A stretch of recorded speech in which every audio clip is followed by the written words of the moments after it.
Hello everyone, मेरा नाम शिवम द्विवेदी है और मैंने यूपीएससी के ईपीएफओ एग्ज़ाम में ऑल इंडिया रैंक 35 प्राप्त किया है और मेरा सिलेक्शन इन्फोर्समेंट ऑफिसर के पद पर हुआ है। मैं इस वीडियो के माध्यम से आप लोगों को एग्ज़ाम्स प्रिपरेशन के बारे में जानकारी देना चाहता हूँ। मेरी अपब्रिंगिंग सुल्तानपुर ज़िले में ही हुई है और मैंने अपनी हाई स्कूल और इंटरमीडिएट सुल्तानपुर के ही ज़िले से सरस्वती विद्या मंदिर इंटर कॉलेज झारखंड कादीपुर से किया है और उसके बाद मैंने अपना ग्रेजुएशन दिल्ली विश्वविद्यालय के SGTV खालसा कॉलेज से BSc ऑनर्स इलेक्ट्रॉनिक्स में किया है और उसके बाद मैंने दिल्ली विश्वविद्यालय के ही लॉ फैकल्टी से LLB किया है और मेरा LLB 2020 में कंप्लीट हुआ था। तो इसी टाइम में इस एग्ज़ाम्स की नोटिफिकेशन UPSC ने निकाला था, तो उसी टाइम पे हमने इसको फिलअप कर दिया था और इसका जो फाइनल रिजल्ट आया था वो 2022 में आया था। इसके एग्ज़ाम्स में एक रिटन एग्ज़ाम्स होता है और एक इंटरव्यू होता है और रिटन एग्ज़ाम्स का वेटेज 75% होता है और इंटरव्यू का वेटेज 25% होता है। रिटन एग्ज़ाम में अगर हम देखें तो हमें सबसे पहले UPSC जो सिलेबस देती है हमें उस पर स्टिक रहना पड़ेगा, क्योंकि इसमें मोस्टली स्टूडेंट वही आते हैं जो आइदर UPSC CSC की प्रिपरेशन करते हैं या किसी स्टेट सर्विसेज की प्रिपरेशन करते हैं। अगर हम सिलेबस की बात करें तो इसका सिलेबस मेनली 3 पार्ट में डिवाइडेड है। अगर हम पहले जनरल स्टडीज़ के सिलेबस की बात करें तो इंडियन पॉलिटी एंड इकॉनमी है। इंडियन पॉलिटी के लिए हमें M लक्ष्मीकांत की बुक जो है वो मोर देन सफिशिएंट है और उसमें भी जो उसकी यूनिट 1 और यूनिट 2 है वो बहुत इम्पॉर्टेंट है। अगर हमने यूनिट 1 और यूनिट 2 कर लिया तो मोर देन 70 to 80% जो आता है वो हो जाएगा। और इंडियन इकोनॉमी के लिए NCERT की क्लास 11th की एक आती है इंडियन इकोनॉमिक एंड डेवलपमेंट और एक मैक्रो इकोनॉमिक्स आती है क्लास 12th की। अगर उसको कर लिया और उसके साथ साथ न्यूज़पेपर, अगर जैसे मोस्ट ऑफ द स्टूडेंट्स इसमें CSC के भी होते हैं तो उन्होंने ऑलरेडी इकोनॉमिक्स पढ़ लिया है तो फिर उनको और अलग से पढ़ने की ज़रूरत नहीं है। दूसरा अगर हम बात करें तो इसका इंडियन फ्रीडम स्ट्रगल सिलेबस का एक पार्ट है, तो उसमें हमको ब्रिटिश ईस्ट इंडिया कंपनी जब आई और तब से लेकर 1947 तक इसको हमें अच्छे से पढ़ना है और गांधीयन एरा पे हमें ज़्यादा फोकस करना है, क्योंकि most of the questions Gandhian era से आते हैं। और इसके लिए बुक स्पेक्ट्रम की बुक बेस्ट है।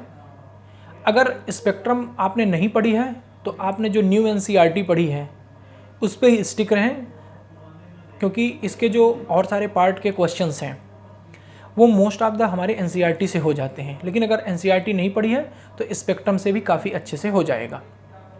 अगले सिलेबस की बात करें इसकी तो सोशल सिक्योरिटी एंड डेवलपमेंट।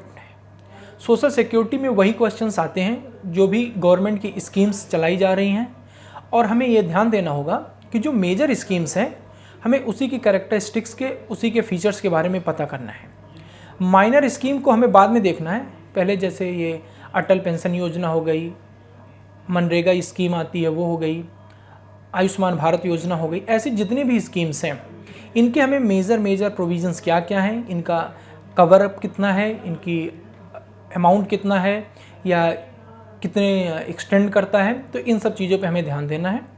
और इसके अलावा जो डेवलपमेंट इश्यूज़ है उसमें हमें जो सस्टेनेबल डेवलपमेंट गोल्स हैं उनको अच्छे से याद करना होगा और उनके ऊपर जो गवर्नमेंट्स की स्कीम्स हैं वो देखना होगा। अगला जो इसका सिलेबस है वो एक लेबर लॉ और इंडस्ट्रियल रिलेशन से है। क्योंकि मेरा बैकग्राउंड LLB मैंने किया हुआ है तो मुझे इतनी प्रॉब्लम नहीं हुई लेबर लॉ और इंडस्ट्रियल रिलेशन में, लेकिन आप जो भी मेजर स्टैट्यूट्स हैं लेबर लॉ से और इंडस्ट्रियल रिलेशन से, चूँकि गवर्नमेंट ऑफ इंडिया ने अभी 29 लेबर लॉज को 4 लेबर कोड में डिवाइड कर दिया है और मोस्ट ऑफ द अब जो प्रोविजंस एप्लीकेबल होंगे वो इन्हीं 4 कोडों से होंगे, तो आपको इन्हीं 4 कोडों को काफ़ी अच्छे से और डीप एनालिसिस करना पड़ेगा।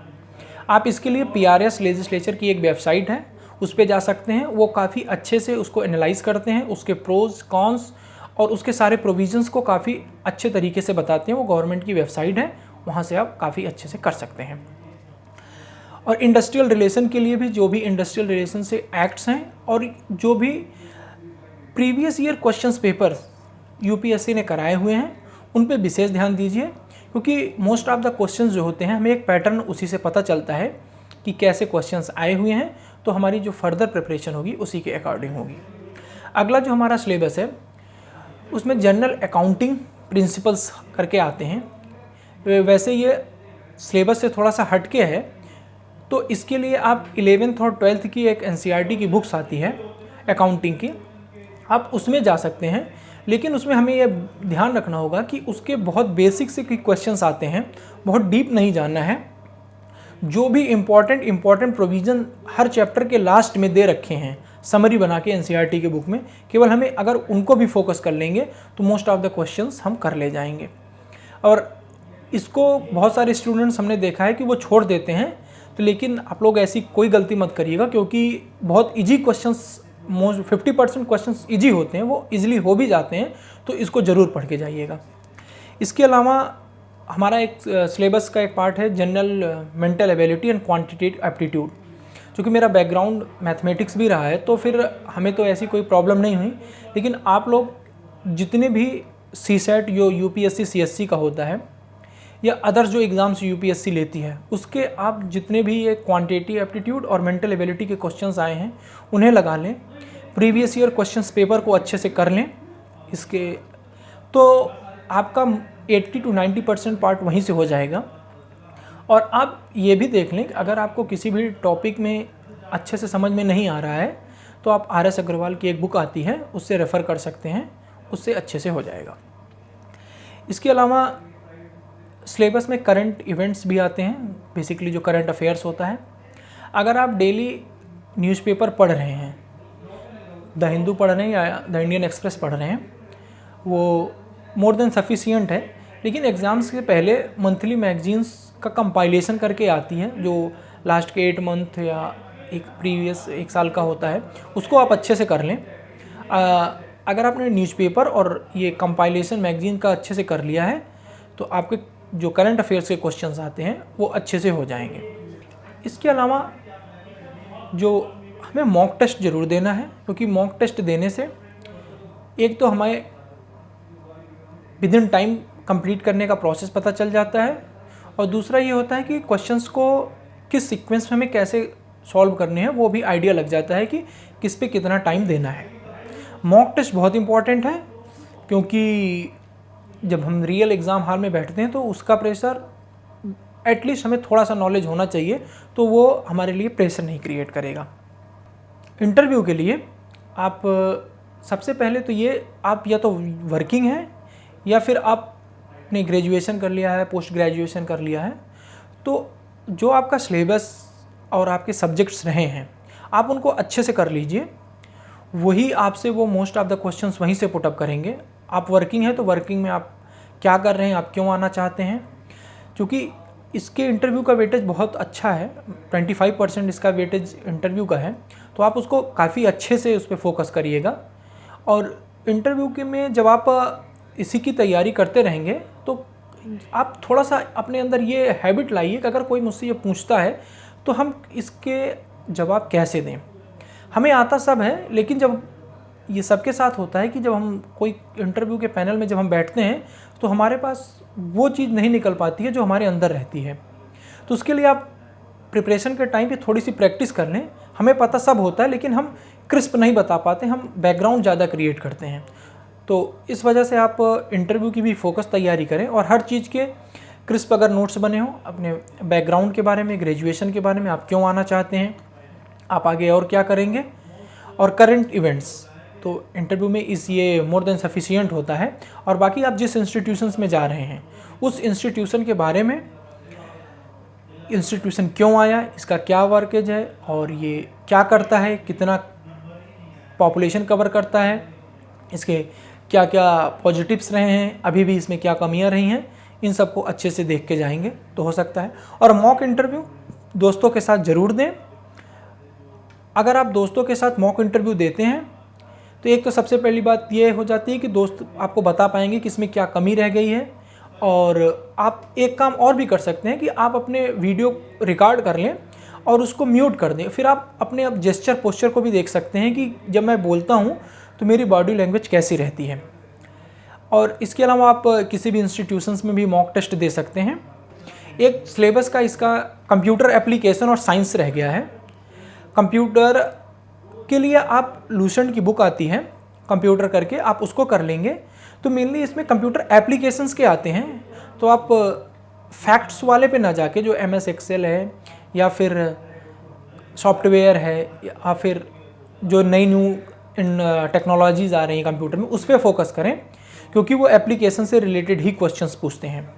और साइंस के लिए आप NCERT की क्लास 9th एंड 10th की कर सकते हैं, वो भी मोर देन सफिशिएंट है।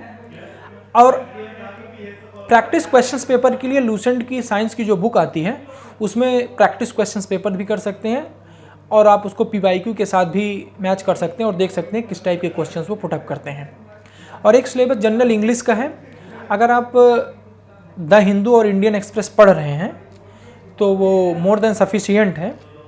लेकिन इसके बाद भी अगर आपको प्रॉब्लम हो रही है बेसिक ग्रामर्स में या फिर क्वेश्चंस नहीं हो रहे हैं तो आप एक रेन एंड मार्टिन करके इंग्लिश ग्रामर की बुक आती है, काफ़ी अच्छी है, आप उससे देख सकते हैं। और इसके लिए आप UPSC के जो प्रीवियस ईयर क्वेश्चंस पेपर वो डिफरेंट एग्ज़ाम्स के कंडक्ट कराते हैं, आप उनसे देख सकते हैं। तो वो काफ़ी अच्छे तरीके से आपको समझ में आ जाएगा कि हमें करना क्या है।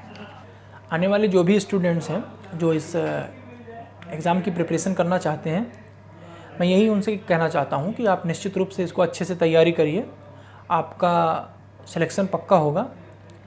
और दोस्तों के साथ आप डिस्कशन करिए।